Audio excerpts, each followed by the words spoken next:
أما بعد فقد قال الله تبارك وتعالى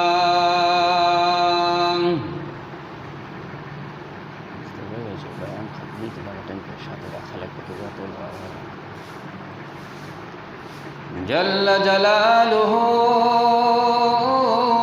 في كلامه المجيد وفرقانه الحميد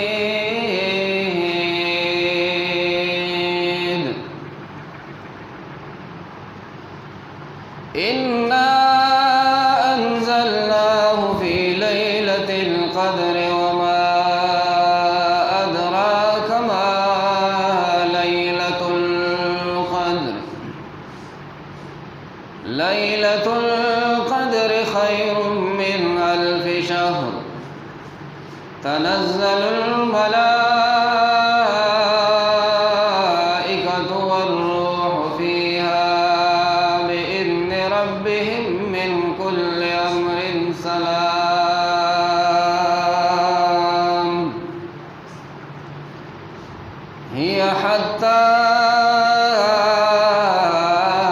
مطلع الفجر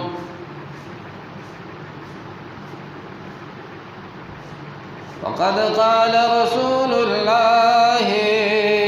صلى الله عليه وآله وسلم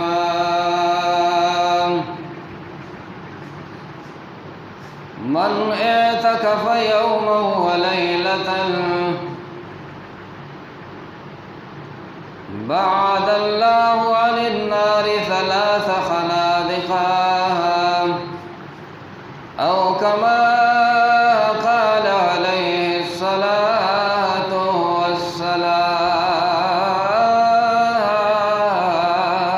والسلام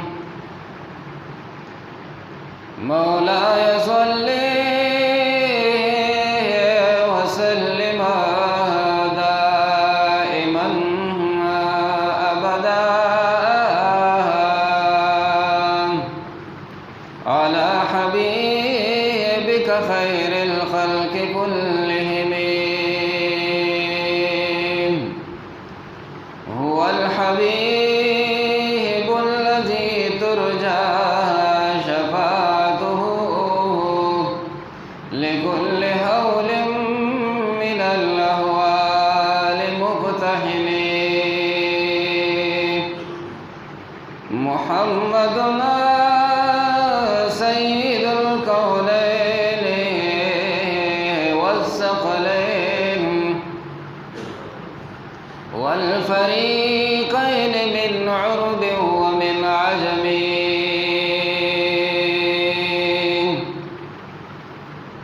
زړګیا سترګې لګوا د قدمه لارندا حضرت پیخي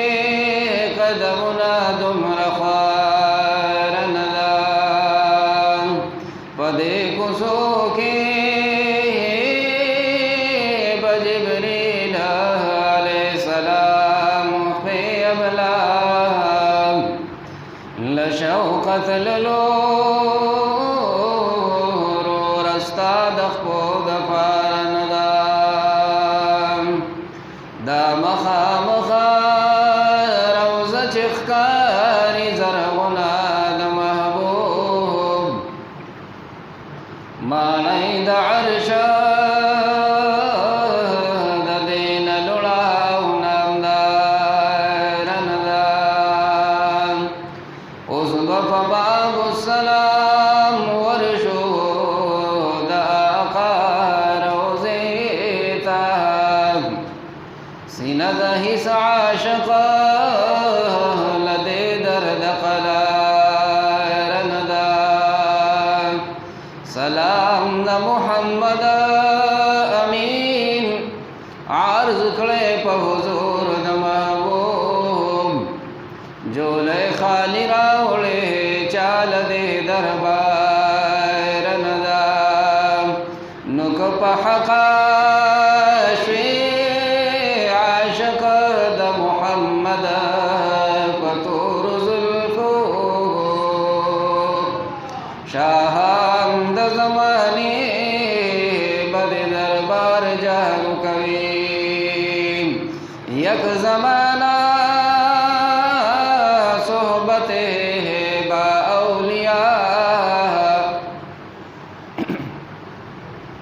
یک زمانہ صحبت ہے با اولیاء بہتر صد سالہ طاعت لیا مولوی ہرگز نشد مولائے روما تا غلام شمس تبریزی نشدا ان اللہ وملائکته یصلون علی النبی یا ایها الذین آمنوا صلوا علیہ وسلموا تسلیما درود شریف ہوئے اللہم صلی علی سیدنا محمد وعلى آل سيدنا محمد وبارك وسلم وصل عليه اللهم صل على سيدنا محمد بعدد أشعار الموجودات وصل على سيدنا محمد بعدد الأرضين والسماوات اللهم صل على سيدنا محمد طب القلوب ودوائها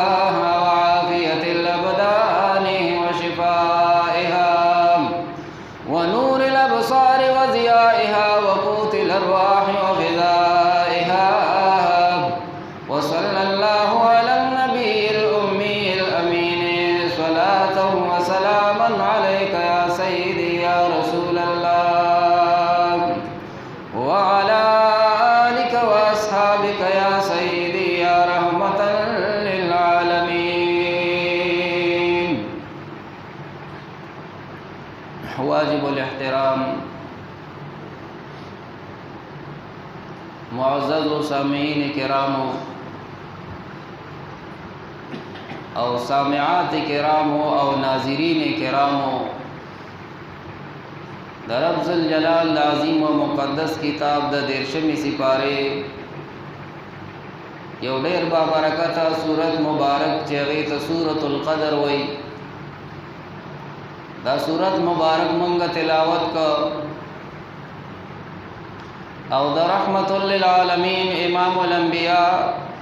علیہ اطیب التحیت والثناء دا خپل خوب پیغمبر علیہ الصلاة والسلام دا مبارک و حدیث و روایات و ارشادات و پاک و نائی و روایت و حدیث پاک نقل ایدون کے بیان باندے دے اللہ جل جلالہ ممتا سٹول زنانو نارینو تا دا عمل کول توفیق پپارا دخپل رضا نصیب کے آمین ہوئے معزز سامعین کرامو دا رمضان المبارک پا حوالے سر ډیر کافی دلائل فضائل او مسائل بیان شو دا مفسرین و امامان په طبقه کې یو امام تیر شوی دی صوفی عالم دی او صوفی مفسر دی د نقشبندی سلسله د مشایخ و امامان و فسب کې د حضرت امام یعقوب چرخی رحمت الله علیه بخپل تفسیر یعقوب چرخی کی فرمائی وی د رمضان المبارک میاش مثال چره دا پشانته دا حضرت یعقوب علیہ السلام دا دولس زامنو دے غور سر دا الفاظ اورے دا علماء حق چکم دی سید رسول اللہ صلی اللہ علیہ وسلم وارثان و جانشین دی ډیر خپل او معقول خبرې کوي څومره زبردست مثال پیش کوي چې د هر زنانه او نارینه عقل او دماغ او سمجھ اخلي وای د رمضان شریف مثال د یعقوب علیہ السلام د 12 زامنو دی څنګه چې حضرت یوسف علیہ السلام سره خپل ورونو ډېر سختۍ وکړې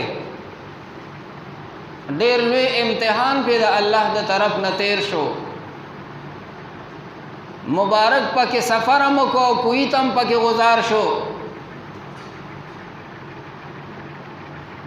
تفسیر الجواهر لیکلی دی دومره تیزه سره جبریل امین علیہ السلام راغی د آسمانی فضانا چې د مبارک لا کوی ته روانو او په هغې کې دوه ځایونه داسې وو چې هغه د انسان دپاره د کېناستو لایق وو. بیا آسماني فضا ته لاړو او الله نه یې تپوس وکړو چې په کوم ځای کې یوسف علیه السلام کېنوم، واپس بیا راغی. دا څومره تیز رفتاري ده چې د سدرة المنتهى پورې او د آسماني فضا پورې جبریل علیه السلام په دونه ساعت کې چې یو انسان کوهي ته وروغورځېږي او دی لا په لاره رواني رام شي او لاړم شي او بیا راشي. نو دې کې په دې اوله ګټه باندې یو مار چې دی نو هغه ناستو او دې مبارک ته تکلیف رسو، داسې چجې ورته وکړه. جبریل علیه السلام په یو چغه وواله چې ما دې سره د دې مار د دې غوږونو نه الله د سماعت دا طاقت ختم کو. دی کوڼ شو، د هغه ورځې نه دی کوڼ را روان دی، دی نه اوري. دا نکته ده. دا مار چې کوڼ شوی دی دا د حضرت جبریل علیه السلام د اواز په وجه باندې چې چغه پې وواله چې مه کوه، دا خو یوسف علیه السلام دی،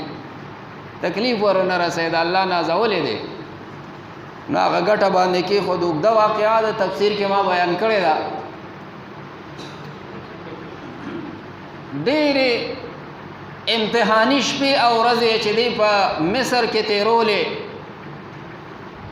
خو چې کله الله په خپل امتحان کې کامیاب کو او دی مصر ته د بادشاهۍ دپاره ته عزیز مصر ورته خپله بادشاهي حواله کوله، نو خپل وروڼه ملامته شو چې یاره دا موږ څه کړي وو د سره او د موږ سره څه وکړه. په قات کې راله غنم راکړو، هر طرف ته را سره همدردۍ وکړې او موږ ورسره دومره ظلمونه او دومره تکلیفات هم ورته ور رسولي. کله چې مبارک په قافله کې روانېدو خپله اوښه باندې سور شو، حضرت یوسف علیه السلام خپل وروڼو ته داسې مخ راواړی وقال لا تثریب علیکم اليوم ان شاء الله. د نن ورځې نه بعد په تاسو باندې څه ملامتیا او ظلم او جبر او زور او زبردستي چې کوم دی دا نشته. بس تاسو چې څه کړي دي ما تاسو د الله دپاره معاف کړی. لا تثریب علیکم اليوم، نن ورځ په تاسو باندې مؤاخذه نشته، کني حق مې در باندې کېږي، ځکه چې زه اوس د مصر بادشاه یم. مال الله داسې یو طاقت راکړه د دنیا او د آخرت چې زه تاسو رانیولی شم. خو یوسف علیه السلام د هغې باوجود هم خپلو وروڼو ته ووایي، 11 واړو ته یې ووایي چې تاسو زما د طرف نه معاف یې. په خبره پوهېږئ، مسله ذهن کې کېنوئ. دقه شان د دې رمضان المبارک د دې میاشتې مثال دی چې دا 11 میاشتو کې د انسان نه هر څومره ګناهونه سهوې او خطاګانې شوي، خو چې دا رمضان المبارک دا میاشت راشي نو د دې په خاطر الله د 11 میاشتو هغه معافي انسان ته کوي. سبحان الله ووایي. څومره زبردست مثال پیش کوي. د ماشومانو ذهن هم اخلي. امت ته په دې کې یو ډېر لوی تعلیم.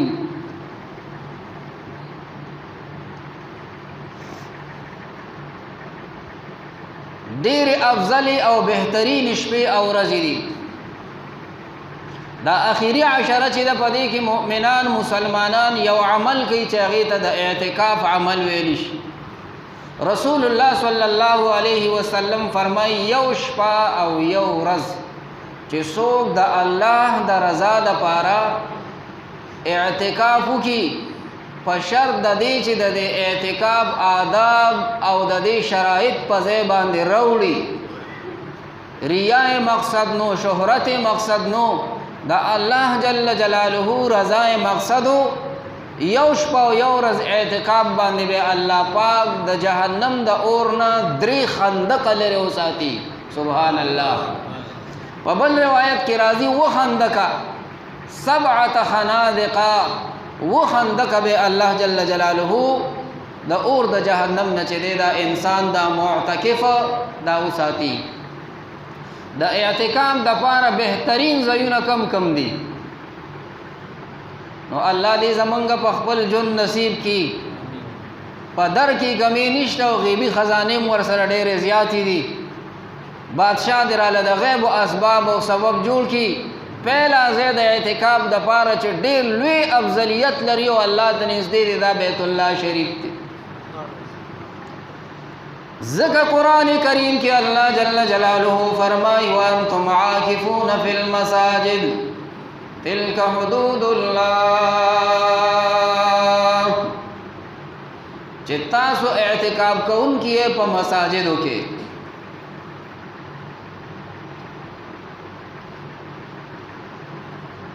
او دا د الله پاک حدود دي یو حد درته خولې چې د دونه مقدار نه به دونه پورې ته کښېنې نو اولنی افضل اعتکاف چې دی دا بیت الله شریف دی بختور خلک وي د وس خاوندان هغوی چې کوم دی دا عمرې دپاره څه وکړي لاړ شي او بیت الله شریف کې ځان نه د اعتکاف دپاره ځای ومومي خپل یو سعی او کوشش وکړي او لس سره د الله په کور کې او د الله د نبي مبارک په حرم کې اعتکاف ته کښېني دا لوی افضلیت لري دویم اعتکاف افضل دا په مسجد نبوي صلی الله علیه و آله وسلم کې دی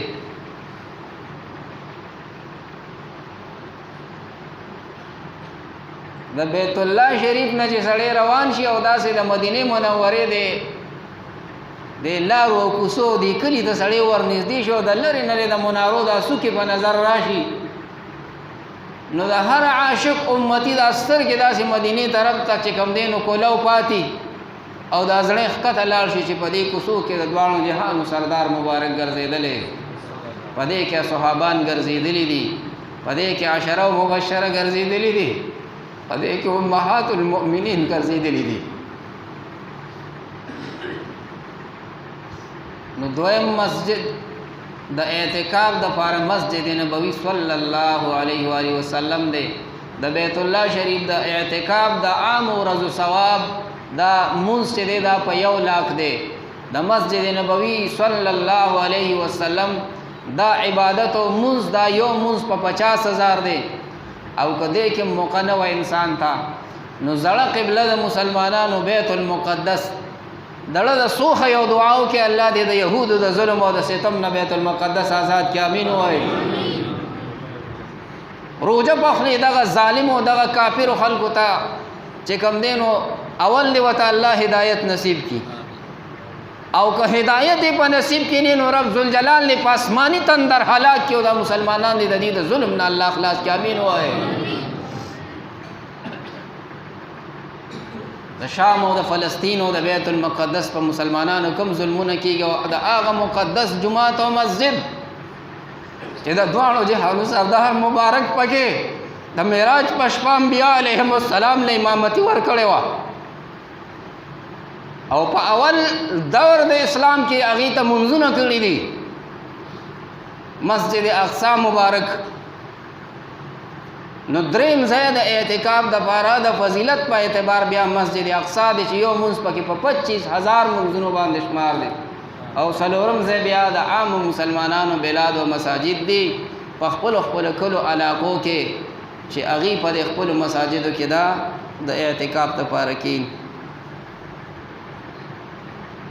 دومره قیمتي ورځې او شپې دي دومره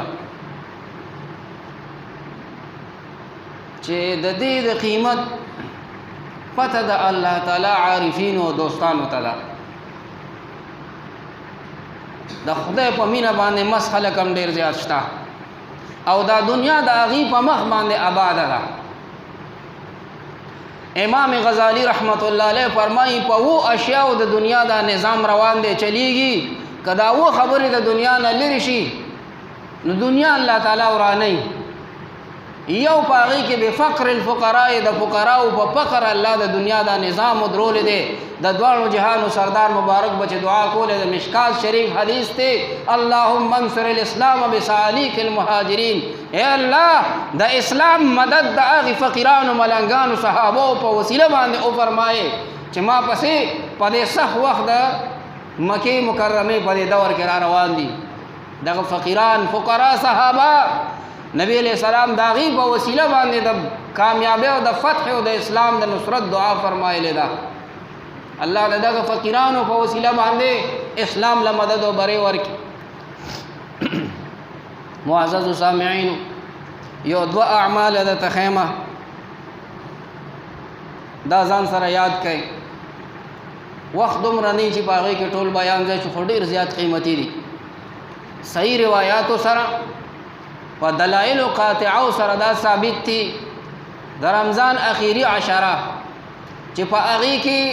د لیلة القدر د موندلو امکان دی. خو د دې نه وړاندې به راته یو خبره وکړم، نو تاسو به متوجه اوسئ. 10 خبرې دي د احادیثو کتابونو لیکلي دي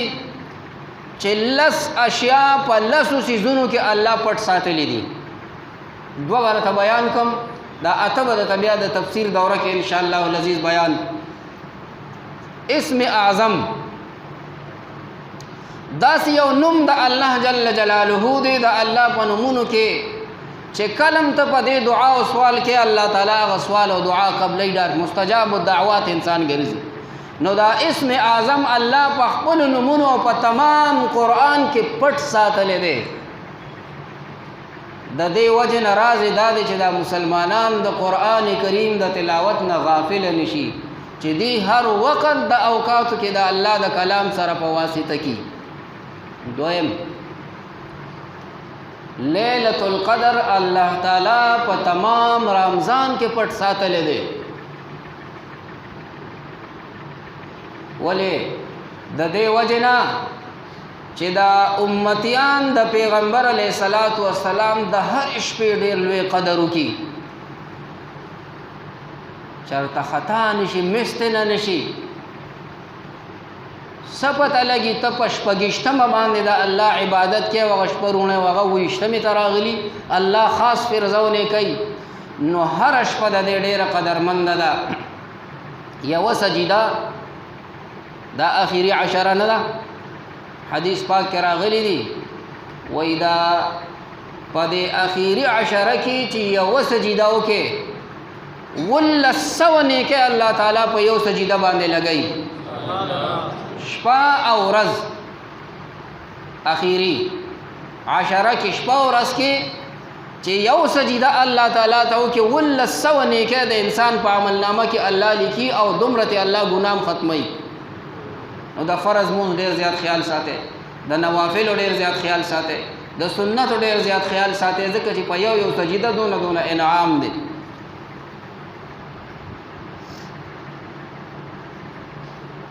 حضرت علی رضی الله تعالی عنہ فرمائی، استقامت سره ویم چې تاسو به پوه شئ. علی رضی الله عنہ فرمائی د پیغمبر علیه الصلاۃ والسلام کوم امتی چې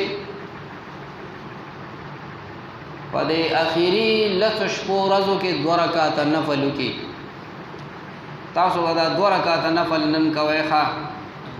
چې چاله که خیري سورة القدر ورځي. 2 رکعاته نفل یې وکړو، سورة القدر یې وپیرې په یو رکعت کې ووې او وپیرې په بل رکعت کې ووې. انا انزلناه فی لیلة القدر. دا سورت مبارک درځي تاسو لکه نه، نو دا په نفلو کې د ماسخوتنې تاسو ووایئ.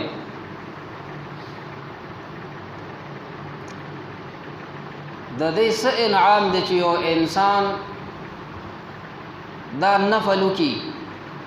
2 رکعاته، په یو رکعت کې د سورت فاتحې د الحمد نه بعد وپیرې انا انزلناه فی لیلة القدر دا بشمارې او وپیرې دغه شان بیا په بل رکعت کې. انعام دا دی چې 90,000 ملائک به د دې انسان د بخانه او د حاجتونو لپاره د الله په دربار کې سوال کوي. 70,000 ملائک او فرشتي به د دې بنده د بخانه او د حاجتونو لپاره د الله په دربار کې سوال کوي. نو موږ ټول حاجتمن یو، که زنانه دي او که نارینه دي، خپل ضروریات لرو. الله تعالی دې زمونږ ضروریات په دې نوافل او په دې عباداتو باندې پوره کړي. کعب الاحبار رضی الله تعالی عنه ډیر جلیل القدر صحابی دی او عجیب او غریب روایات را نقل کړي. صاحب خبر الدجال، د دجال متعلق چې کوم روایات او احادیث دي کعب الاحبار رضی الله عنه فرمایلی دي. د مبارک فرمایي، تاسو توجه وکړئ، کم مسلمان امتی چې په اخیری عشره کې د ماسخوتن د مانځه نه بعد یو مختصر غوندې ذکر وکړو. څومره ذکر دی؟ 3 کرتی وی چې لا اله الا الله لا اله الا الله لا اله الا الله محمد رسول الله صلی الله علیه و آله وسلم. ډیره اسانه وظیفه نه ده. 3 پیره نو غافل وخت در نتیر نشي. تسبیح لاس کې ساته، کاؤنټر په لاس کې ساته، نو د کلمې طیبې نه اوچت ذکر کم دی. 3 پیره دا کلمه مبارکه اوی. کعب الاحبار رضی الله عنه فرمایي 3 انعامات بول الله پاک ورکی. اولنی انعام داری چې په پهلا ځل دی اوی چې لا اله الا الله. الله پاک کوئی ما دی وبخو ما وبخلی. په دویم ځل چې وی لا اله الا الله، اللہ پاک جل جلالہ فرمائی جنت میں ور لواجب کا. سبحان اللہ. په محبت او شوق سره وای او بدریم ځل باندې چې لا اله الا الله محمد رسول الله وای صلی الله علیه وسلم. کعب الاحبار رضی الله عنه فرمائی محمد رسول الله صلی الله علیه وسلم فرمایلی دي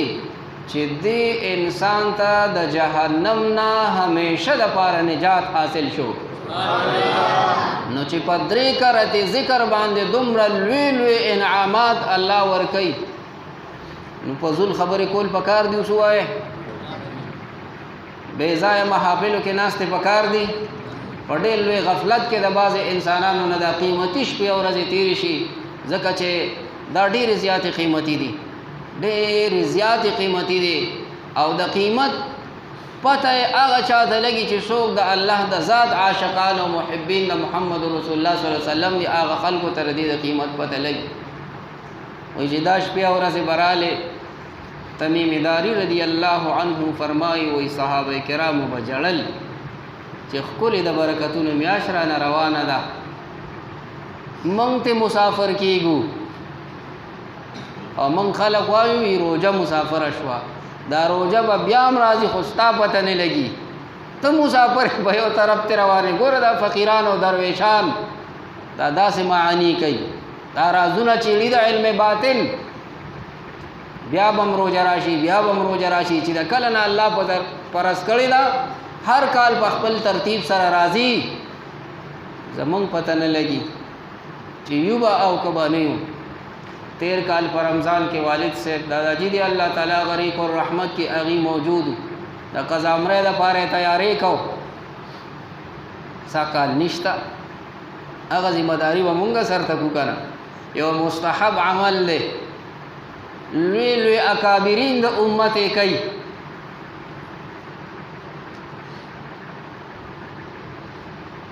نو اللہ پاک جل جلالہ دی منگو تاسو ټولو لا توفیق دا عمل را نصیب کی. دا چند کلمات دی اللہ دا خپل عظیم رضا باعث وګرځي. دا اعمال کوي، د کلمې طیبې ذکر ډیر زیات کوي. سورۃ القدر چې کوم دی دا په نوافلو کې ډیر زیات وایي. او دا شان علاوه د دینا د سورې فاتحې نه بعد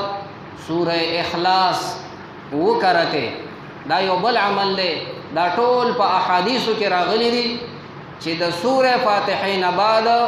وکړته سورہ اخلاص انسان اوئی په یو رکعت کې، او دغه شان په بل رکعت کې و پیره د سورہ فاتحه نه بعد سورہ اخلاص اوئی، او بیا د سلام ګرځولو نه بعد دی و پیره اوئی استغفر الله استغفر الله استغفر الله استغفر الله وکړته اوئی. نو د دې انسان او د جنت تا د تلو په منځ کې فاصله صرف مرګ دی. دا فضائل دی، اعمال دی. اللہ تعالیٰ دے پہ عمل کو توفیق را نصیب کی انشاءاللہ العزیز. اموز نباد با خپل ترتیب باندے چونکہ ختم هغه بنن منګه نه کوو د دې وجه نه چې قضا امری بکیږي نو تاسو چې کوم ملګري داسې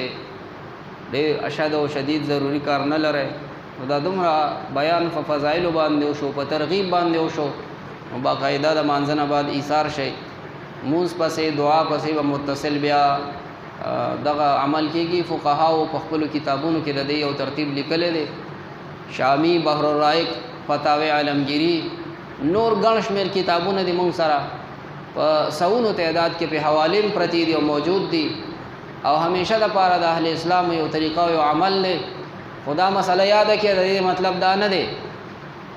چې غني بس ما دا 15 منځونه په جمع سره وکړو او زما د ټولو مر قضا منځونه په دې راوړل او بیا به چې کم دی دغه شان ګرځما نه هیڅ کله د دې دا مقصد او مطلب نه دی او نه دا چا بیان کړی دی او دا یو مستحب عمل لیکه چا اونکو نو فرض هم پینې دي خو نقصان پکې څه دی چې یو سړی مونځ کوي او قضا مونځ کوي او په رمضان کې کوي او په آخري عشره کې کوي نقصان پکې څه دی بس زمونږ د پاره د اسلافو دا دلیل دا کافی دی وما احبه السلف چې اسلاف کړي دي داسې خلق به درته وښیم چې د علمیت په میدان کې د هغې نه وړاندې د څوک شته نه هغې الحمدلله دا معمولات کوي او که څوک یې نه کوي نو خپل طبیعت دی الله دې موږ له توفیق راکړي او په خپله هغه عقیده باندې چې د مشرانو اهل اسلام او د مشایخو نه موږ ته را روانه ده الله تعالی دې زموږ په هغې باندې د عمل کولو توفیق نصیب کړي د دارالعلوم باندې موږ کار شروع کړی دی تقریبا کافی کار په هغې باندې وشو تاسو خپل دوستان که چېرې د هغې تماشه کول غواړي نو کول هم شی د دې طرف نه دا لار ورته ګیټ ورته کولو دی او په هغه طرف باندې هم تاسو راتلی شئ حسب توفیق زما د خپلو خاص کر د خپلو مقتدیانو ته او بیا ټولو مسلمانانو اهل اسلامو ته زنانو نارینو ته دې کې د چندې دپاره دعوت او وفیل دی دا کومه چنده چې موږ غونډو نو تاسو کوشش کوئ چې د 100 په دې سړی 100 روپۍ واچئ د 500 په دې سړی 100 روپۍ واچئ اسم ویړیا ثوابونه او اجرونه الله تعالی ورکوي نفل دا یو په اویاو باندې الله تعالی قبلی یعنی نفلی صدقه یو په اویاو الله تعالی قبلی او فرض دا چې کم دی نو یو په اویا باندې دی او نفل الله د فرض په مقام باندې بدلی نو دې کې کوشش کوئ تاسو حسب توفیق دا دوستان باقاعده دي کې موږ سره ډېره همدردي کوي الله دې ټولو له جزای خیر ورکړي او څومره چې د وسه څه کېدی شو که یو بورې سیمټې اخیستې شو مختصر یو ریړه شګې اخیستې شوه یو 100 روپۍ اچولې شوې نو دا ټولې داسې ځای کې ثبت دي او همیشه د پاره و د انسان د پاره د اجر او د ثواب باعثي تاسو دې کې کوشش کوئ وما علی الا البلاغ واخر دعوانا الحمد لله رب العالمین دعا وکړئ چې الله تعالی رضا شي مشکلات هم الله تعالی ټول آسان کړي پریشانۍ هم الله تعالی ختم کړي مریضانو بیمارانو د پاره دعا وغواړئ چې الله تمامو مریضانو بیمارانو ته کامل عاجل شفا نصیب فریدګل کاکا زوی عبدالاحد بیمار دی اسپتال کې تکلیف ته وته ډېر دعا ورته وکړئ درخواست را لېږلی که نورم چا ویلي که چا نم دی ویلې هغې ته هم دعا وکړئ چې الله تعالی وله کامل عاجل شفا ورکړي او څوک قرضدارې دي د دې مبارکو شپو ورځو اخري عشرې په خاطر خدایه مولای کریمه د پردي قرض د بوج اخلاص کې غیبي اسباب ولا د خپلو بادشاهي خزانو نه جوړ کې د ټولو ته په نظر د رحمت باندې وګورئ د خپل قهر او د غضب نه مونږ بچ کې دا کومه اراده چې مونږ د نیکو اعمالو دپاره کړې ده یا نورو او ورځو شپو کې کوو الله په خپل جناب عالي کې اضعاف مضاعفتا قبول کې عالم اسلام د په نظر د رحمت باندې وګورئ د خپل قهر او د غضب نه بچ او محفوظ وساتئ څومره دوستان چې په اعتکاف کې ناست دي ټولو ته دعا وغواړئ الله وله د اعتکاف د آدابو توفیق ورکړي په دې کې چې کوم اعمال کوي که هغه په حرمینو شریفینو کې دي که په بیت المقدس شریف کې دي او که په خپلو مساجدو کې د اعتکاف ته ناست دي الله توفیق وله د ډېرو نیکو اعمالو سره د تلاوت او د ذکر اذکار ورکړي ډېر استغفار ویلو توفیق وله ورکړي د ډېر درود شریف ویلو توفیق وله ورکړي ناستو حاضرینو ناظرینو ټولو ته توفیق خدای د نیکو اعمالو دپاره د خپل رضا نصیب کې د ریا او د دکلاوې د عبادت نه بچ کې څومره دوستان چې لري او نږدې نه راځي الله ټولو قدمونه په تله د میزان کې د اومې ځمکې پورې واچي وصلی الله تعالی علی خیر خلق محمد و آله و صحبه اجمعین سنت کوي